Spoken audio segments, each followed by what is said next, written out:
kehilangan uang itu hal yang biasa dalam bisnis. Sebagaimana harus siap dapat uang, siap kehilangan uang itu dengan semua bentuk dan definisinya. Tapi yang tidak boleh dan yang harus kita jaga betul itu adalah kehilangan reputasi.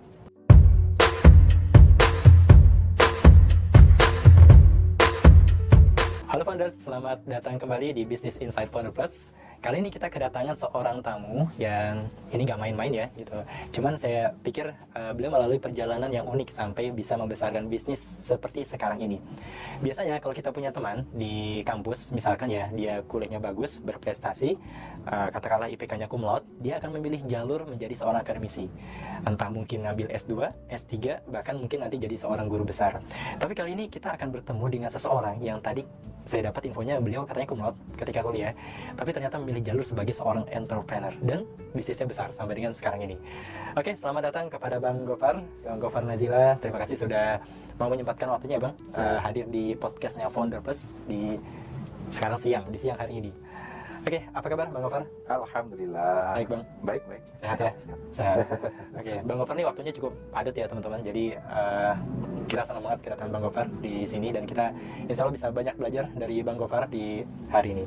Kita mulai aja Bang. Jadi Siap, Bang. saya mau tahu Bang, perjalanan awal bisnisnya gimana? Karena yang saya baca-baca katanya Bang Gofar ini sebenarnya berprestasi Bang di kuliah, tapi belum jadi entrepreneur. Itu yang menariknya. Jadi tadi Bang Topan sudah sampaikan bahwa biasanya jalur yang dipilih setelah akademik kita bagus tuh ya lanjut S2, S3 dan kemudian jadi scholar atau peneliti atau pengajar. Sebenarnya benar juga sih. Saya pun demikian. Nah, jadi setelah saya lulus, lalu saya juga diminta untuk menjadi asdos, lalu saya juga diminta untuk jadi pengajar gitu. Nah, saya pun sudah mendapatkan beasiswa S2 karena waktu ada kesempatan saya untuk mengambil research di kampus di luar 1 semester, itu saya manfaatkan untuk mendapatkan beasiswa S2 dan S3 sekalian. Oh langsung Bang, sampai Langsung, S3. artinya waktu itu saya sudah dapatkan S2-nya, S3-nya saya sudah dapatkan profesornya. Jadi kalau nggak ke Jepang ke Australia. Nah, jadi saya menganggap diri saya itu jalur karirnya sesimpel itu. Nah, akhirnya saya lulus Februari tahun 2005, lalu saya akan berangkat S2 tahun 6 bulan berikutnya atau di bulan Oktober November. 6 bulan ini di masa tunggu itu saya gunakan untuk mengisi berbagai kegiatan. Ternyata kehidupanlah yang memilihkan saya jalan karir. Bahwa dalam 6 bulan ini semua cerita tentang bagaimana saya menjadi entrepreneur itu digelar oleh Allah, dan kemudian bagaimana cerita saya batal S2, S3 Batal berarti Bang? batal gitu ya, itu juga digelar dalam periode 6 bulan ini. Ini serunya. Enggak, jadi awalnya hanya mengisi waktu, membuat usaha dengan background saya di arsitektur. Saya mendesain dan membangunkan rumah gitu ya.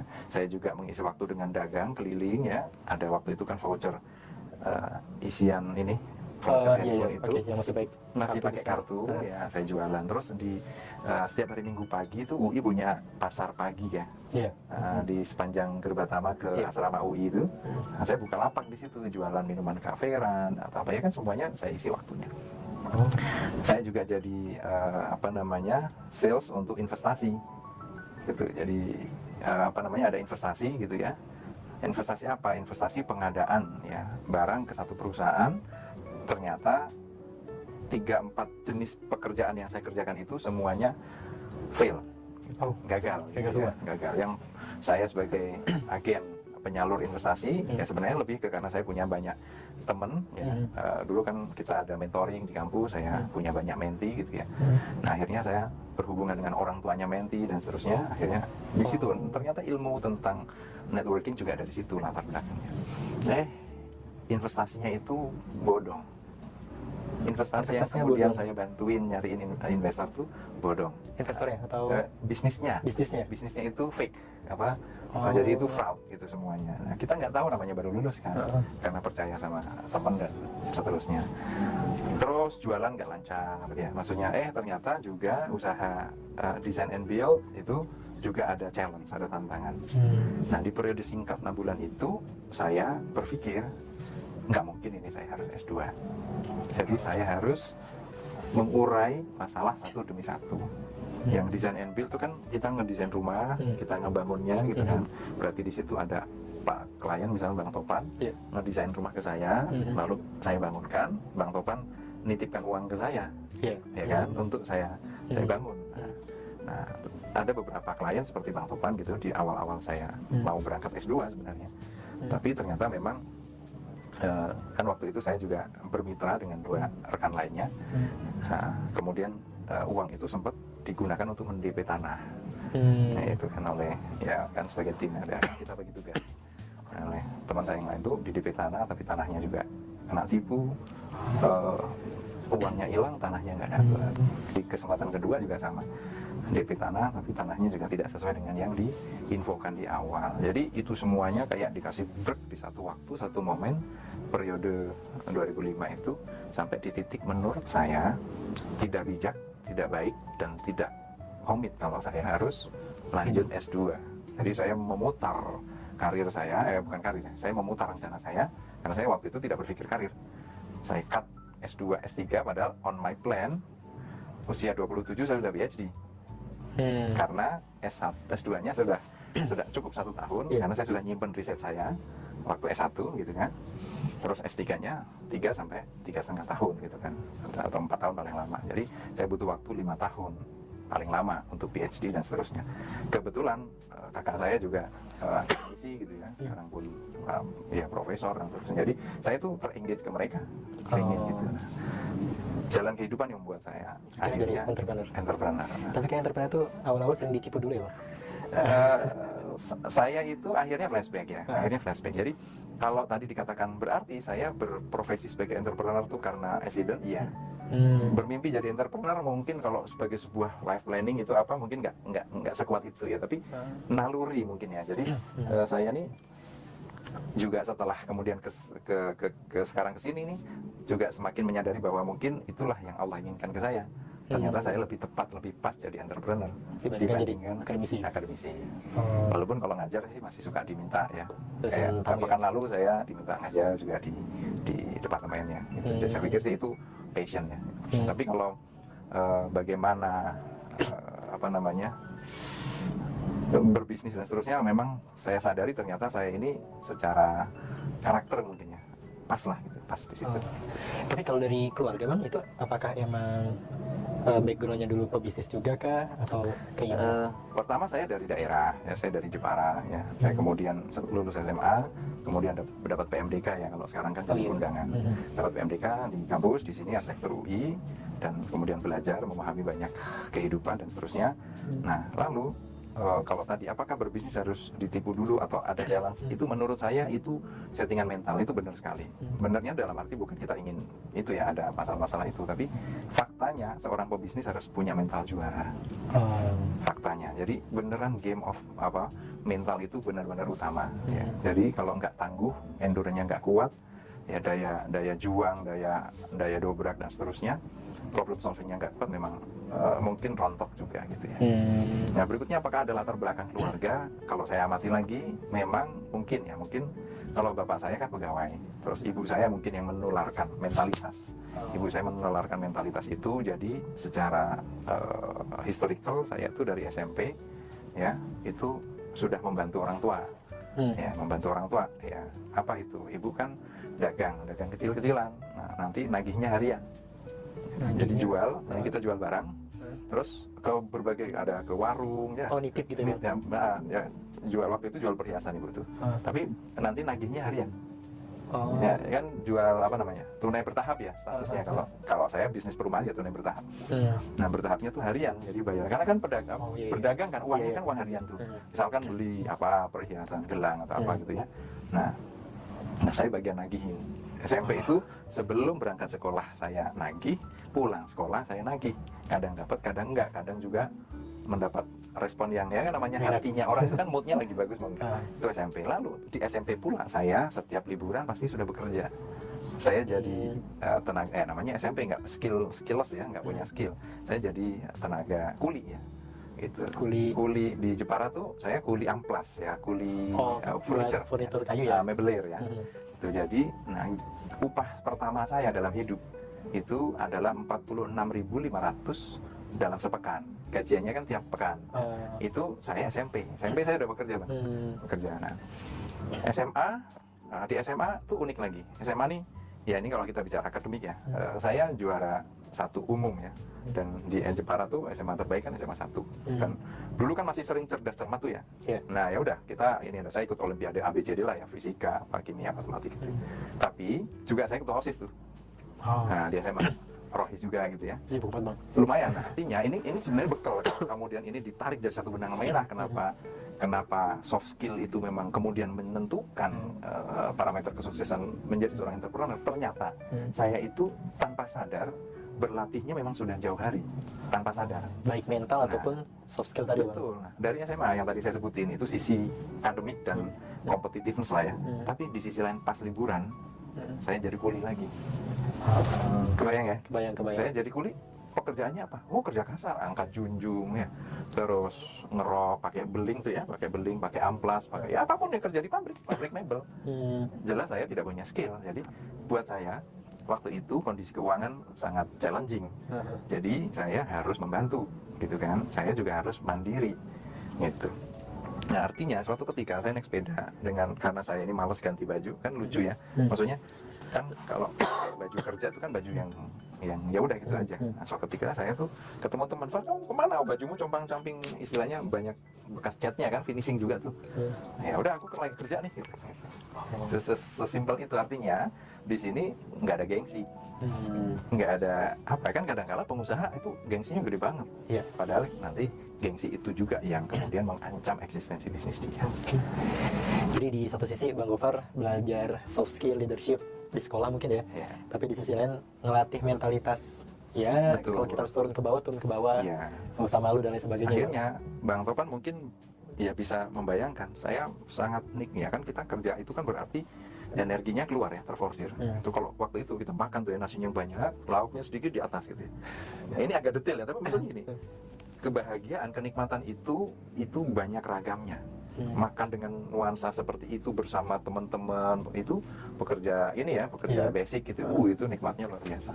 That's why saya dimudahkan dalam bisnis ini, di industri saya ini, di properti, karena saya memahami kehidupan para tukang. Karena pernah bersama mereka ya? Karena saya bersama mereka. Dari SMP? Iya, dari kecil gitu kan. Sehingga saya pasang strategi setelah saya masuk di 2000 itu, tahun angkatan 2000. Ternyata se-Kabupaten Jepara itu yang masuk ke UI itu cuma 2 orang. Saya sama teman saya. Ya artinya di satu SMA ini kan, juara 1 dan juara 2 di sekolah gitu kan. Sepengetahuan saya begitu. Nah, akhirnya ini kan kesempatan juga ya. Saya bilang ini saya harus mengharumkan bukan cuma orang tua saya, keluarga saya, tapi juga daerah saya kan gitu. Saya udah pasang target tinggi. Dari sejak saya masuk kampus, saya harus cum laude. Dan tercapai? Iya, tercapai.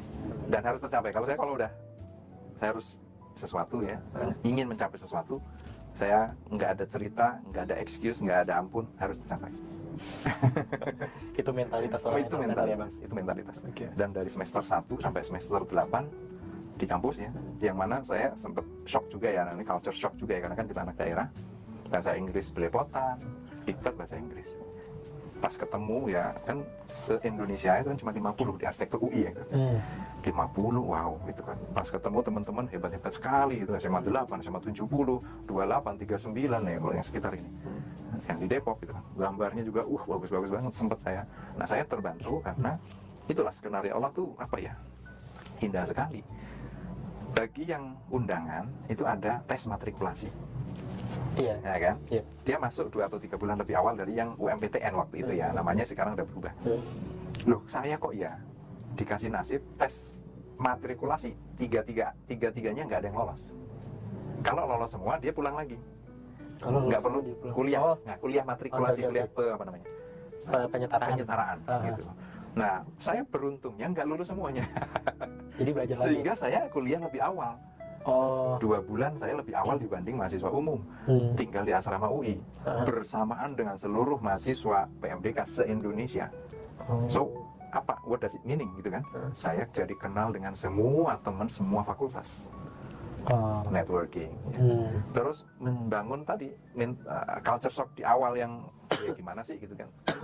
Sempet wah ketemu orang-orang kosmo ya, orang-orang metropolitan gitu ya, gitu kan kita minder juga ya sempat begitu ya. Tapi akhirnya itu masalah sesuatu yang harus saya selesaikan. Dan akhirnya karena kita lebih awal kan lebih ya kuliah lebih awal juga gitu ya, lebih asik gitu kan. Nah, akhirnya itu membantu saya. Di semua fakultas kita akhirnya punya teman gitu. Jadi ya akhirnya itu membangun kesiapan kita. Dan saya udah pasang. Nah, dari semester 1 sampai semester 8 ya, sampai kelulusan tuh ya alhamdulillah secara nilai saja ya, ukurannya sih nilai, walaupun itu tidak mematok dan mengukur apapun. Secara nilai memang kita yang on top terus gitu. Apakah itu membantu dalam bisnis? Itu cuma 50% ternyata. Oh iya. Yang terbanyak apa tuh Bang? Yang terbanyak endurance. Kalau dalam konteks bisnis kan ya, Iya. itu ngebantu. Jadi gini, intelektualitas, ya kemampuan critical thinking kan sebenarnya S1 ini kan belum yang mendalam banget ya aslinya. Jadi kita mempelajari banyak hal, tapi pemahaman saya itu tentang logical thinking, critical thinking, analytical thinking, common sense dan seterusnya, itu S1. Nah, apa yang saya pelajari di S1 itu ilmu utama dari arsitektur itu adalah ilmu rekayasa. Pertama kita ada di fakultas engineering itu rekayasa. Lalu di fakultas itu ada ilmu arsitektur. Arsitektur itu apa? Buat saya itu perancangan, ilmu merancang. Nah, merancang ini artinya kan merekayasa. Nah, ilmu ya saya sebutkan ini sebagai mother science, merekayasa. Jadi saat saya berbisnis, kemudian saya ditakdirkan jadi entrepreneur, akhirnya saya belajar untuk merekayasa produk, merekayasa organisasi, merekayasa keuangan, merekayasa human capital, merekayasa sistem, ya dan seterusnya. Ngambil ilmunya dari kuliah itu tadi. Sisanya kita ngambil dari ilmu kehidupan. Nah, ini nih yang seru. Jadi dari kuliah bukan sekedar ya, dari kuliah arsitektur ternyata basic ilmunya tuh bisa tetap dipakai di bisnis ya. Betul. Nggak hanya sekedar ngegambar ya Bang? Tidak hanya itu. Tidak hanya itu. Okay. Nah, beruntungnya bisnis saya berkorelasi dengan dengan ilmu yang saya pelajari. Gitu. Yaitu saya kan akhirnya mendesain juga, karena kan bisnis saya properti developer gitu ya. Akhirnya saya ngedesain perumahannya dan seterusnya. Nah, jadi ya tidak terlalu jauh juga dengan apa yang saya pelajari. Selama ngebangun bisnis Bang sampai dengan sekarang ini kan mungkin udah, kalau tadi dihitung dari 2005 berarti hampir 20 tahun ya Bang? Hampir 20 tahun. Hampir 20 tahun jalan bisnis. Hal yang paling berat Bang pasti bisnisnya yang dihadapi apa tuh Bang? Paling berat itu ya sebenarnya. Sebenarnya yang paling berat adalah kalau kita tidak komit, tidak berintegritas, itu dulu ya. Jadi sebenarnya dalam bisnis nanti, untuk rekan-rekan semuanya, kita pasti akan mengalami siklus mendapatkan dan mengeluarkan, atau come and go, dapat dan hilang. Game di mana? Nah, biasanya sortiran pertama nih pebisnis nih, senang dapat, nggak siap hilang. Oke. Kayak semuanya begitu Bang. Iya. Berarti yang bermain di sini mentalitas nih Bang. Seorang pebisnis yang hebat sudah pasti dia siap dengan dapat dan siap dengan kehilangan. Kehilangan tuh macam-macam nih. Bisnis profit dan bisnis rugi. Kadang profit, kadang rugi. Tapi bisnis tidak sesederhana profit dan rugi. Kadang-kala ada tantangan. Baik itu operational matter maupun non-operational matter. Nanti akan ada potensi fraud, nanti akan ada potensi hostile takeover, dan seterusnya. Jadi bentuk tantangannya itu sangat beragam, tergantung pada bisnis apa yang kita jalankan. Tantangan bisa di dalam, bisa juga di luar. Kemarin kita mendapatkan tantangan level dunia, yaitu COVID, pandemi COVID. Nah, itu merestructure banyak sekali kehidupan. Nah, kita akhirnya harus juga mengelola tantangan-tantangan yang dari luar. Nah, yang paling rumit adalah saat kita kemudian kehilangan reputasi kita dipertaruhkan. Jadi menurut saya, kehilangan uang itu hal yang biasa dalam bisnis. Sebagaimana harus siap dapat uang, siap kehilangan uang itu, dengan semua bentuk dan definisinya. Tapi yang tidak boleh dan yang harus kita jaga betul itu adalah kehilangan reputasi. Pernah bang ngalamin case hampir kehilangan Nggak boleh, reputasi? nggak boleh. Sampai hari ini belum pernah. Makanya apa Tapi yang saya ancaman oh, hilang? kalau itu setiap hari, setiap Setiap hari? saat gitu ya. Contoh ancamannya adalah ancaman. Kita berjanji, misalkan kita nih ngeluarin produk apa dalam bisnis. Saya jual perumahan kan. Nah di perumahan itu kan kita rata-rata kan indep kalau di Indonesia ya. Iya. Nah, kan berarti kita berjanji tuh sama konsumen tuh. Iya betul. Nah, berjanji bahwa gerbangnya seperti ilustrasi ini, rumahnya ilustrasinya ini, speknya ini dan seterusnya. Kita bicara produk ya. Lalu kita kemudian tidak konsisten dengan janji yang kita mau deliver. Nah itu Beda reputasi itu. sama gambar beda. Ya beda. Itu yang biasanya paling entry level lah. Atau yang kedua, kita punya komitmen tanggung jawab, Ya. punya urusan hutang piutang. Lalu kita tidak komit. Kita punya pinjaman modal kerja di bank misalkan. Ya. Lalu kita tidak membayar dengan benar, dengan tepat waktu, atau kita gunakan uang pinjaman itu bukan untuk yang seharusnya, sehingga meresikokan cash flow. Itu juga. Nah, jadi di bisnis memang tantangannya tuh beragam sekali. Jadi Bang Topan, kalau tantangan buat kita di bisnis yang saya jalani itu bukan sekali gitu ya, tapi setiap tahun itu ada tantangannya. Ya, contoh tantangan awal-awal yang itu mengancam eksistensi, ya DPT atau dinding penahan tanah saya atau retaining wall saya itu rubuh karena beberapa hal yang baik itu kesalahan kami maupun ada sabotase gitu. Nah rubuhnya itu masuk ke Top 9 News, Metro TV-nya masuk jadi ini perhatian isu nasional ya, itu berita nasional.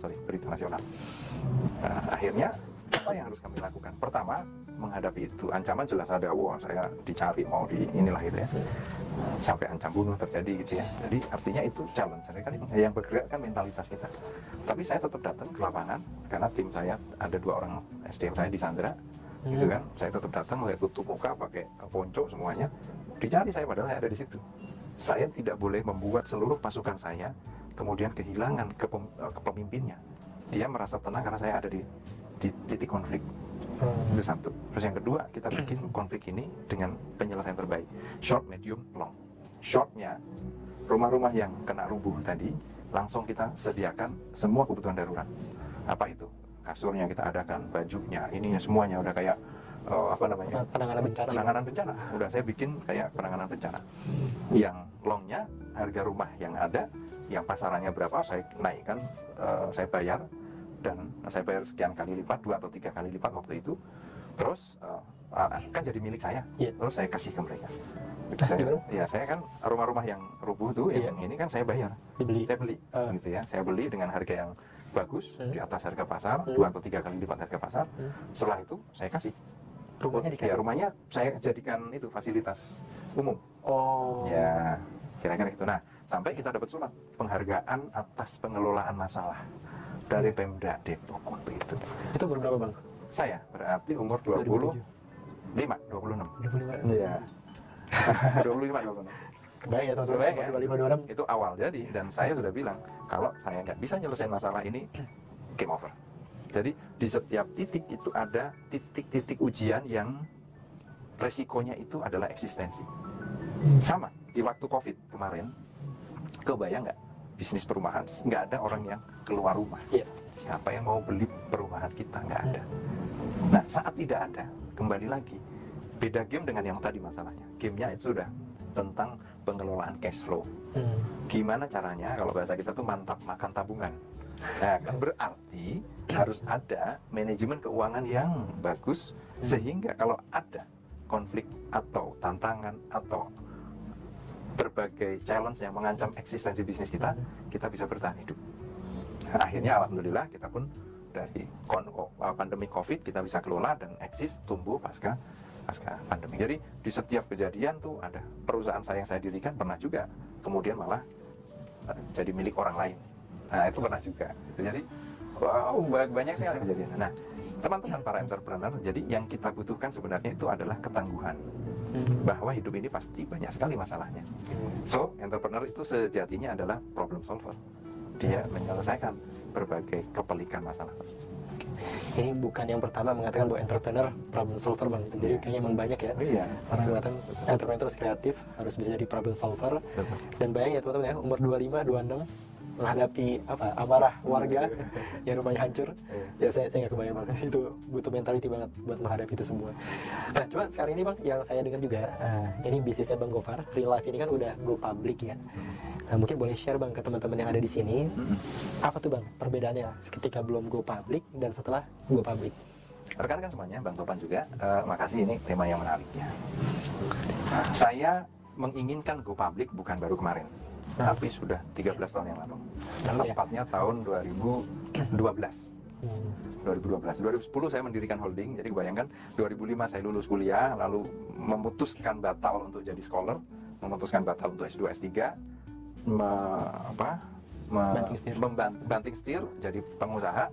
Jadi pengusaha juga ceritanya tadi kayak gitu ya. 2007 saya dirikan perusahaan pertama, PT Life Rute Indonesia. 2010 saya dirikan holding company. 2012 saya sudah merancang IPO. 2012. Jadi dalam kurun waktu. Baru kejadian tahun lalu, 10 tahun berikutnya. Nah, pertanyaannya IPO itu apa sih, gitu ya?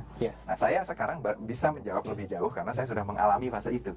Nah, bagi rekan-rekan semuanya, sepengetahuan saya, IPO itu bukan untuk keren-kerenan, juga bukan untuk gengsi-gengsian, bukan untuk wow-wowan gitu ya, wow udah TBK, enggak. Jadi memang untuk gambaran, yang saya IPO kan itu malah cucu perusahaan. Jadi kami sekarang ada holdingnya Astana Group, lalu kita punya subholding itu Real Life, lalu anaknya Real Life itu PT Graha Mitra Asia Tbk. Kenapa begitu? Pertama, tipe saya ini termasuk katanya ya, tipenya cukup konservatif.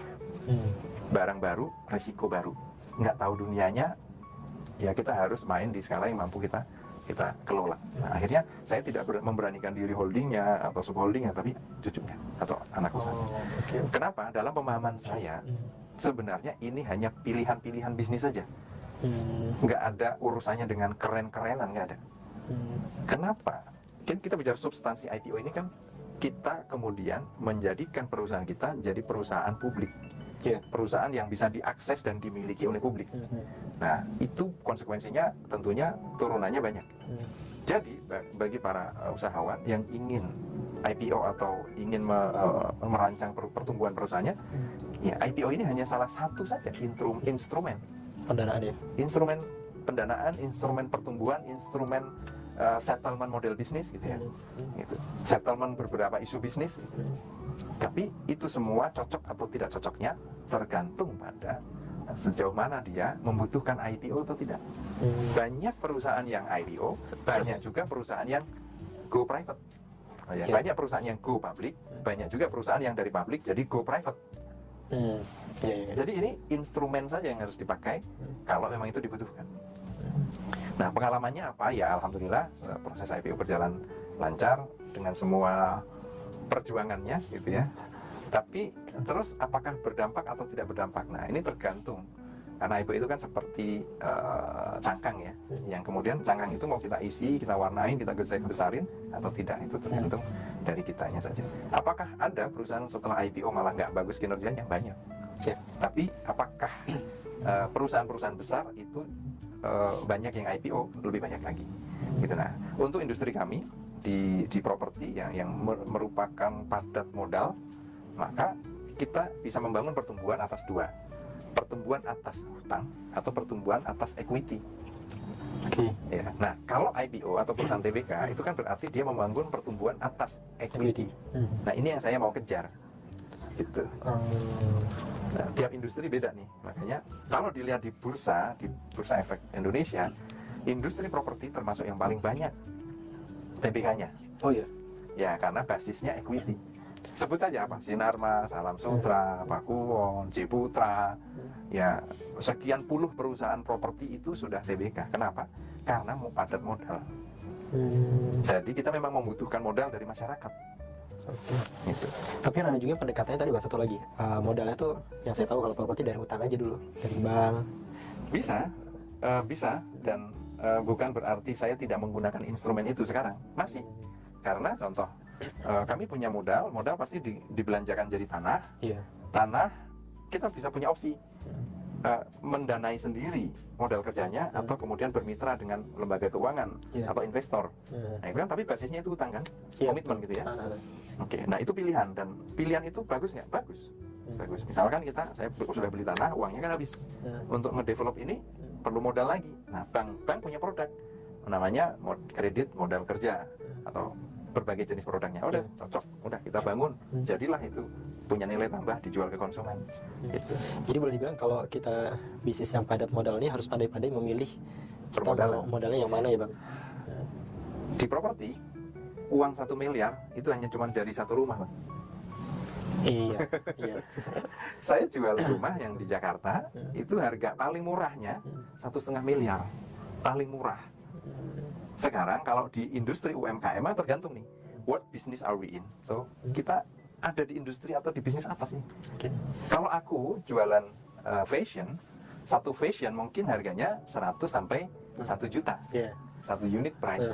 Properti satu unitnya minimal ratusan juta. Rumah yang disubsidi saja harganya 160 sampai 180 juta. Kalau rumah komersial pasti di atas itu.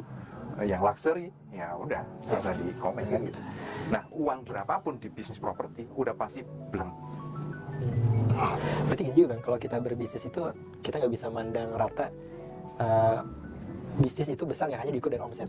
Karena omset 5 miliar di properti dengan omset 5 miliar jualan martabak itu beda ya? Oh, beda banget, beda banget. Nah, makanya setiap pebisnis yang sukses sudah pasti dia melakukan 2T. Oh, itu Bang. Tongkrongin dan tata.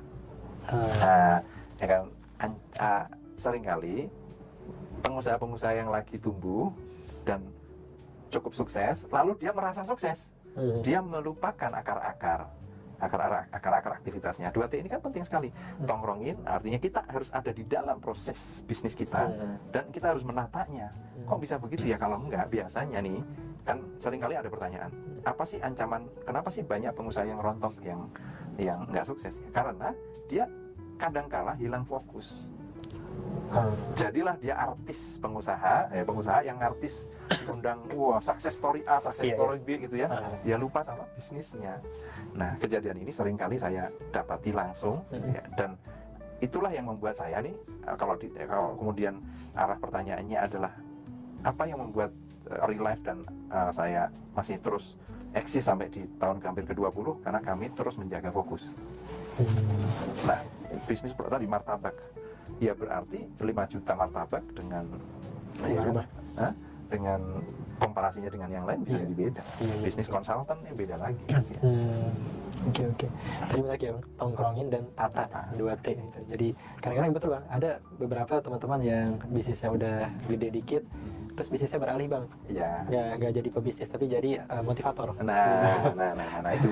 Kenapa sih itu terjadi? Karena kita kehilangan fokus. Nah, kita sering lupa, dan saya sering kali mengingatkan utamanya ke diri saya sendiri, juga ke teman-teman, karena sering kali juga kita berdiskusi.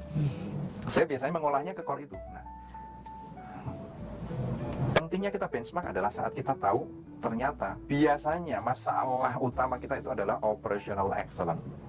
So, kita ini kan rata-rata bisnis itu udah pasti operational. Ya. Tapi ada Bang yang investment, iya ada investment. So investment itu aktivitas yang berbeda. Tapi umumnya kita apa? Dagang apapun, dagang apa Mbak? Dagang soto, martabak, pisang, ya. Dagang apapun itu, termasuk dagang rumah, dagang ide, kan dagang. Maksudnya sales. Nah, kita kadangkala kita lupa bahwa kita harus sangat kuat di operasional kita.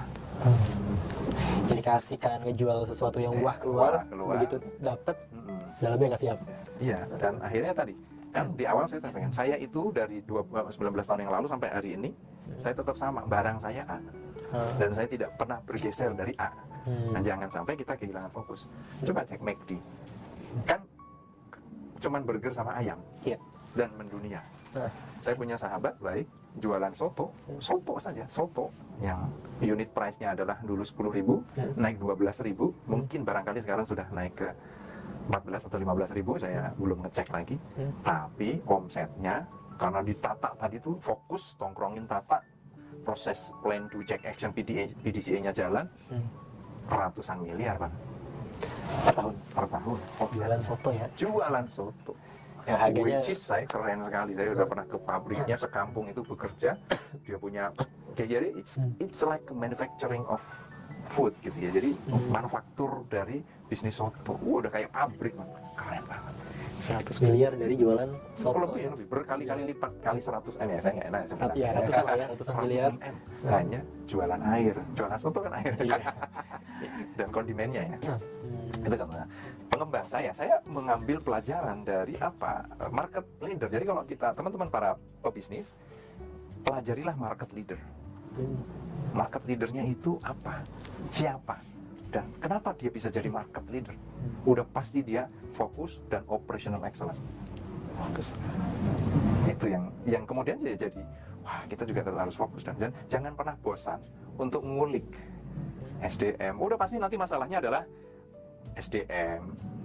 Masalahnya nanti modal, apakah capital expenditure maupun operational expenditure.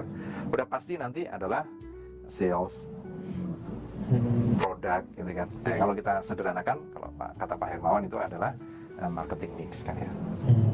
Itu misalkan gitu. Iya, iya, oke.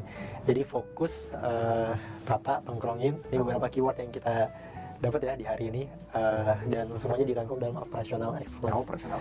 Dan tentu sebagai mentality seorang entrepreneur tadi, endurance harus bagus, harus kuat. Betul. Karena nggak gampang, Bang Gofar di umur 25, 26 udah ngalamin di demo warga, dan tapi ternyata itu nggak bentuk ya mentality sampai dengan sekarang dengan bisnis sebesar sekarang ini.